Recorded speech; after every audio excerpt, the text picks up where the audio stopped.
Est-ce un conflit générationnel? Invitée sur le plateau de C'est à vous, la suite ce jeudi 2 septembre, Barbara Pravi a fait un passage remarqué, pour une petite phrase que les téléspectateurs ont entendue. Venue faire la promotion de son album On n'enferme pas les oiseaux, la jeune femme a été interrogée sur l'interview donnée récemment par Michael Jones, dans les colonnes de La Provence. En effet, l'acolyte de Jean-Jacques Goldman n'a pas hésité à dézinguer le spectacle des Enfoirés, l'esprit a changé, si est-il plus commercial. Enfin, bref, je ne m'y retrouvais plus. Je trouve que les jeunes artistes n'ont pas grand-chose à exprimer. Les textes sont parfois très pauvres.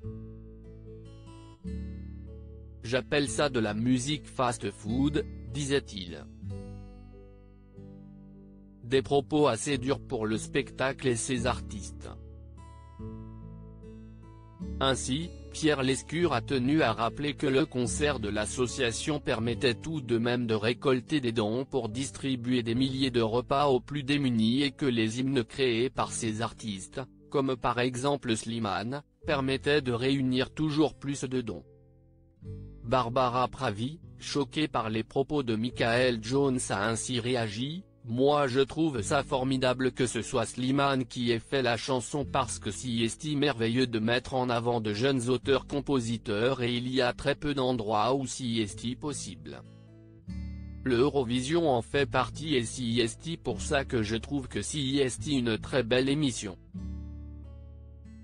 Et donc du coup, moi je trouve que si est un peu une réflexion de vieux con.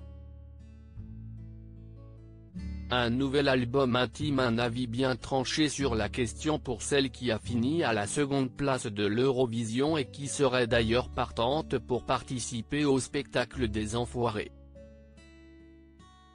Mais pour l'instant, la jeune artiste doit se concentrer sur la promotion de son album, qui arrive tout de même dans le top 3 des disques les plus vendus.